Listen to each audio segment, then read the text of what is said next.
My name is Mike Preisner. I joined the Army, left for basic training on my 18th birthday in June of 2001. I was assigned to the 10th Mountain Division, and in March of 2003, I was attached to the 173rd Airborne Brigade and deployed to northern Iraq. So when I first joined the Army, we were told that racism no longer existed in the military. A legacy of inequality and discrimination was suddenly washed away by something called the Equal Opportunity Program. We would sit through mandatory classes, and every unit had this EO representative to ensure that no elements of racism could resurface. I began to hear new words like towelhead and camel jockey, and the most disturbing, sand nigger. And these words did not initially come from my fellow soldiers, but from my superiors, my platoon sergeant, my company first sergeant, battalion commander. All the way up the chain of command, these terms, these viciously racist terms, were suddenly acceptable. And I noticed that the most overt racism came from veterans of the first Gulf War. And those are the words they used when they were incinerating civilian convoys.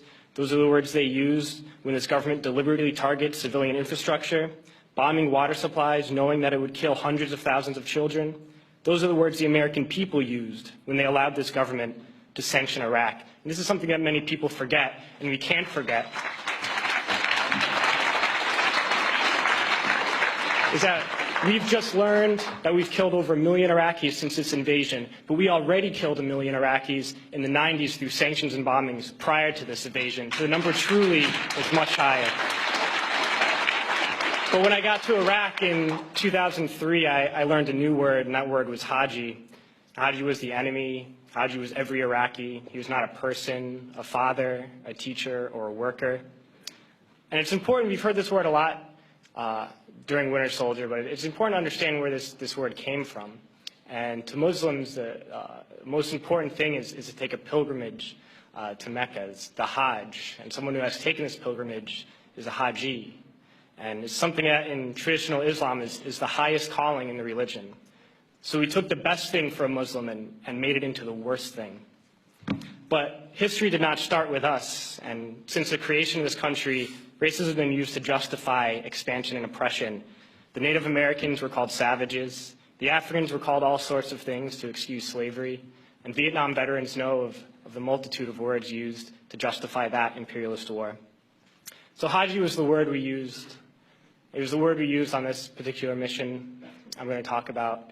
And we've heard a lot about different raids and kicking down the doors of people's houses and ransacking their houses.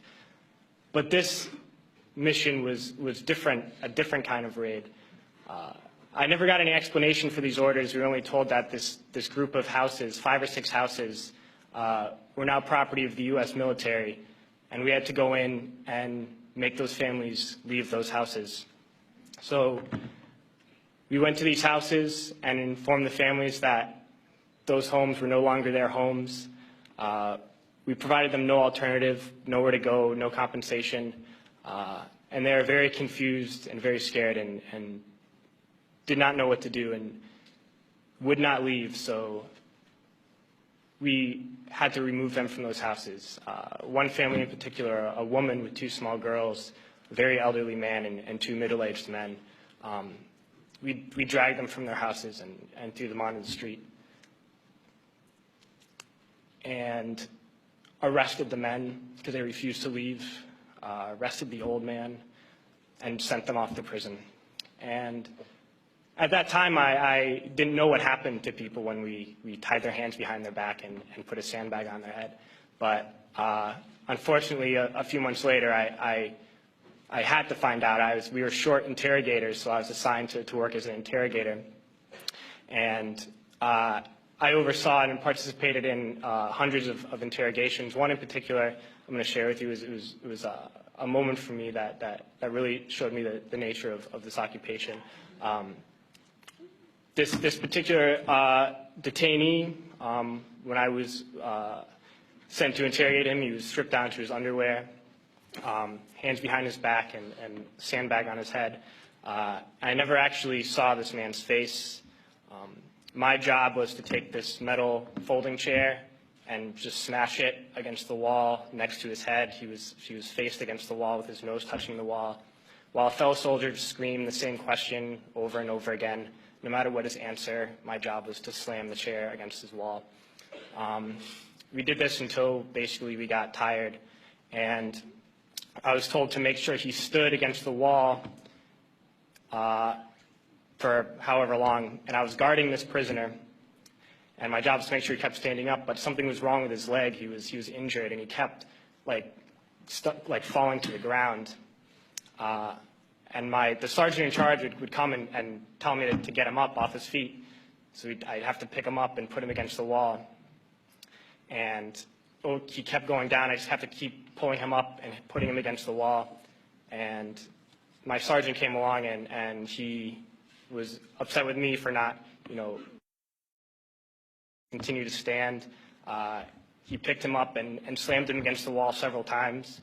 And then he left, and when the man went down on the ground again, I noticed blood pouring down from under the sandbag. And so I let him sit, and when I noticed my sergeant coming again, I would tell him quickly to stand up. And I realized that I was supposed to be guarding my unit from this detainee, and at that point I realized I was guarding the detainee from my unit. And I tried hard to be proud of my service, but all I could feel was shame. And racism could no longer mask the reality of the occupation. These were people, these were human beings. I've since been plagued by guilt anytime I see an elderly man, like the one who couldn't walk, who we rolled onto his stretcher and told the Iraqi police to take him away. I feel guilt anytime I see a mother with her children, like the one who cried hysterically and screamed that we were worse than Saddam as we forced her from her home. I feel guilt anytime I see a young girl, like the one I grabbed by the arm and dragged into the street. We were told we were fighting terrorists. The real terrorist was me, and the real terrorism is this occupation.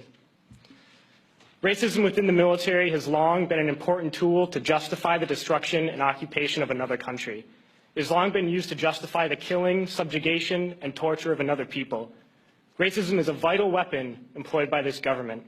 It is a more important weapon than a rifle, a tank, a bomber, or a battleship. It is more destructive than an artillery shell, or a bunker buster, or a Tomahawk missile. While all those weapons are created and owned by this government, they are harmless without people willing to use them. Those who send us to war do not have to pull a trigger or lob a mortar round. They do not have to fight the war, they merely have to sell the war. They need a public who is willing to send their soldiers into harm's way. They need soldiers who are willing to kill and be killed without question. They can spend millions on a single bomb, but that bomb only becomes a weapon when the ranks in the military are willing to follow orders to use it. They can send every last soldier anywhere on earth, but there will only be a war if soldiers are willing to fight. And the ruling class, the billionaires who profit from human suffering, who care only about expanding their wealth, controlling the world economy, understand that their power lies only in their ability to convince us that war, oppression, and exploitation is in our interest. They understand that their wealth is dependent on their ability to convince the working class to die to control the market of another country. And convincing us to kill and die is based on their ability to make us think that we are somehow superior. Soldiers, sailors, Marines, airmen have nothing to gain from this occupation. The vast majority of people living in the U.S. have nothing to gain from this occupation. In fact, not only do we have nothing to gain, but we suffer more because of it. We lose limbs, endure trauma, and give our lives. Our families have to watch flag-draped coffins lowered into the earth. Millions in this country without health care, jobs, or access to education must watch this government squander over $450 million a day on this occupation.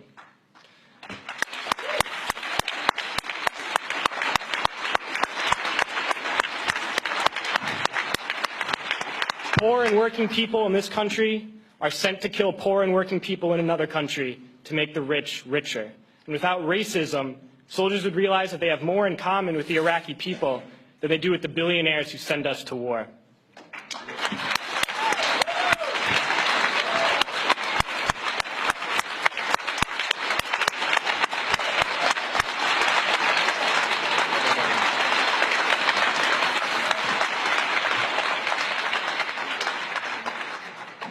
I threw families onto the street in Iraq. only to come home and find families thrown onto the street in this country, in this tragic and unnecessary foreclosure crisis. We need to wake up and realize that our real enemies are not in some distant land. They're not people whose names we don't know and cultures we don't understand. The enemy is people we know very well and people we can identify. The enemy is a system that wages war when it's profitable. The enemy is the CEOs who lay us off from our jobs when it's profitable. It's the insurance companies who deny us health care when it's profitable. It's the banks who take away our homes when it's profitable. Our enemy is not 5,000 miles away. They are right here at home. And if we organize and fight with our sisters and brothers, we can stop this war, we can stop this government, and we can create a better world.